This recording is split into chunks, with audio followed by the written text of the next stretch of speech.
నమస్తే అండి. ఎలా ఉన్నారు అందరూ? బాగున్నారా? మా ఇంట్లో చీటికి మాటికి ప్రతి చిన్న విషయానికి గొడవలు అవుతున్నాయండి. ఎందువల్ల? కుటుంబ సభ్యుల్లో అందరి మధ్యన అనవసరమైన విషయాలకి గొడవలు వస్తున్నాయి. ఇలా ఇబ్బంది పడుతున్నవారు ఇలా అసలు ఎందుకు ఇలా అవుతుందనేది చాలామందికి తెలియదు. కొన్నిసార్లు మన దిష్టి మనకి తగులుతుంది. ఒక్కోసారి మనకు తెలియకుండానే గొప్పలు చెప్పుకుంటాం. ఫోన్ చేసి కూడా చెప్పుకుంటాం. స్నేహితుల వాళ్ళకి, కావాల్సిన వాళ్ళకి, పక్కింటి వాళ్ళకి చెప్తూ ఉంటాం. వాటి వల్ల కూడా దిష్టి వస్తుంది. అది తగిలిన తర్వాత కుటుంబ సభ్యుల మధ్య ఏదో ఒకటి గొడవలు వస్తాయి. ఒకరి తర్వాత ఒకరికి అనారోగ్య సమస్యలు వస్తాయి. అనారోగ్యం లేని వాళ్ళకు కూడా అనుకోకుండా అనారోగ్య సమస్యలు వస్తాయి. కుటుంబంలో ఎవరైతే ఉన్నారో సభ్యులు మనశ్శాంతి ఉండదు.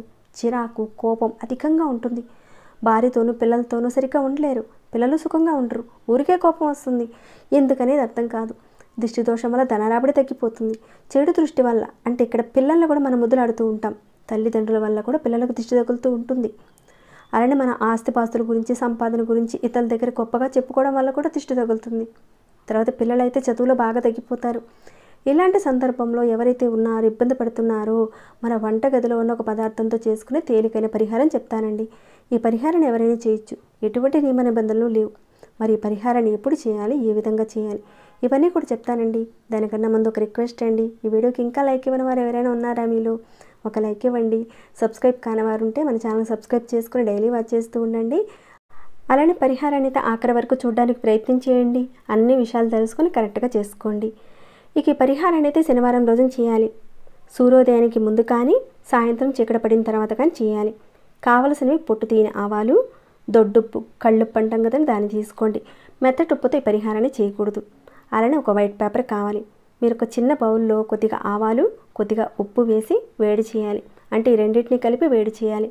వేడి చేసిన తర్వాత ఈ ఉప్పుని, ఈ ఆవాల్ని ఈ పేపర్లో పెట్టి పొట్లంగా కట్టేయండి. అది వైట్ పేపర్ అయినా ఏదైనా పర్వాలేదు. ఒక చిన్న పేపర్ తీసుకొని దాంట్లో కట్టేయండి. ఎవరైతే ముందుగా కుటుంబ యజమాని ఉన్నారో, డబ్బు సంపాదించేవారు ఉన్నారో వారికి దిష్టి తీయాలి. అంటే ఇక్కడ కుటుంబ సభ్యులందరూ కూడా చేసుకోవచ్చు. మీరు ఎంతమంది ఉంటే అంటే అంతమందికి చేసుకోవాలని మీరు అనుకుంటే కనుక విడివిడిగా ప్యాకెట్స్ని తయారు చేసుకోవాలి. ముందుగా కుటుంబ పెద్ద సంపాదించే వారికి దిష్టి తీయాలి. ఇక మిగతా వాళ్ళ ఇంట్లో వాళ్ళు బాధపడే వాళ్ళు ఉంటే వారికి కూడా చేసుకోవచ్చు. ఎవరైతే బాధపడుతున్నాడో అతన్ని ఇంటి బయట గుమ్మం అంటే బయట గుమ్మం బయట కూర్చోబెట్టాలి. పెద్దవాళ్ళు అమ్మమ్మ కానీ, అమ్మ కానీ, లేదంటే భార్య భర్తకు చేయొచ్చు, భర్త పిల్లలకు చేయొచ్చు, భార్యకు కూడా చేయొచ్చు. ఇబ్బంది ఏమీ లేదు. ఈ కట్టిన ఈ ప్యాకెట్ని మీ కుడి చేత్తో పట్టుకొని 21 సార్లు యాంటీ క్లాక్ వైజ్గా తిప్పాలి. మనం ప్రదక్షిణాలు చేసేది క్లాక్ వైజ్గా తిరుగుతాం, కానీ ఇక్కడ యాంటీ క్లాక్ వైజ్గా మీ కుడి చేతి వైపు నుంచి తిప్పాలన్నమాట. అడ్డుగా ఇక్కడ చూపించిన విధంగా 21 సార్లు తిప్పాలి. అయితే తిప్పేవారు ఎవరితోనూ మాట్లాడకూడదు. మీ పని అనేది పూర్తయ్యే వరకు మధ్యలో అనేది ఆటంకం రాకుండా పూర్తిగా చేయాలి. ఆ తర్వాత ఏం చేస్తారంటే ఈ ప్యాకెట్ని తీసుకువెళ్ళి రోడ్డు బయట డ్రైనేజీలో పడేయాలి. మీకు డ్రైనేజీలో పడేసే అవకాశము, గుమ్మం దగ్గర చేసే అవకాశం ఉంటేనే చేయండి ఈ పరిహారాన్ని. ఈ పరిహారాన్ని చేసేటప్పుడు మధ్యలో ఎవరితోనూ మాట్లాడకూడదండి. పొరపాటును కూడా మాట్లాడితే మళ్ళీ మొదలుకు వస్తుంది.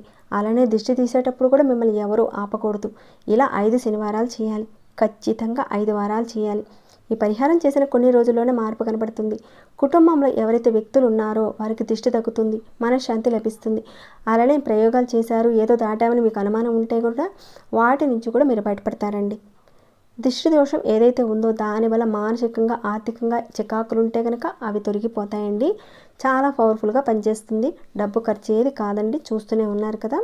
కుటుంబ సభ్యులందరూ ఉంటే కనుక అంటే అందరికీ కూడా బాగాలేదనుకుంటే ఒక్కొక్క ప్యాకెట్స్ని తయారు చేసి ఇంట్లో ఎవరైతే పెద్దవారు ఉన్నారో వాళ్ళు తీసి డ్రైనేజీలో పడేయాలి.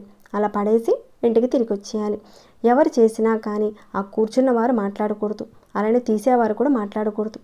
ఎవరికైతే చెడు దృష్టి వల్ల ఆర్థికంగా, మానసికంగా అనారోగ్య సమస్యలు వస్తాయో, కొంతమందికి అప్పటికప్పుడే కడుపు నొప్పి రావడము, కాళ్ళు లాగడము, తలనొప్పి రావడము ఇలాంటివి వస్తూనే ఉంటాయి. చదువుకునే పిల్లలైతే అప్పటివరకు బాగానే ఉంటారు. తల్లిదండ్రులతో గొడవ పడతారు. ఇంట్లో ఉన్న పిల్లలకు కూడా దిష్టి తీయండి. చేసి చూడండి. ఖచ్చితంగా సమస్య నుంచి బయటపడతారు. చాలా మంచి పరిహారం అండి. చేసిన తర్వాత మీకు వచ్చిన మార్పులను అయితే నాతో షేర్ చేసుకోవడం మర్చిపోకండి. ఇక ఈ వీడియోని అయితే ఇంతటితో ముగిస్తున్నాను. ఇంకేమైనా డౌట్స్ ఉంటే అడగండి, తప్పకుండా రిప్లై ఇస్తాను. అలానే ఎలా అనిపించింది ఏంటన్న మాట కూడా కింద చెప్పండి. లైక్ చేయని వారు ఎవరైనా ఉన్నారా మీలో? లైక్ ఇవ్వండి. సబ్స్క్రైబ్ కానివారు మన ఛానల్ సబ్స్క్రైబ్ చేసుకోండి. మరొక భక్తి వీడియోలో మళ్ళీ మిమ్మల్ని కలుసుకుంటాను. ధన్యవాదములు.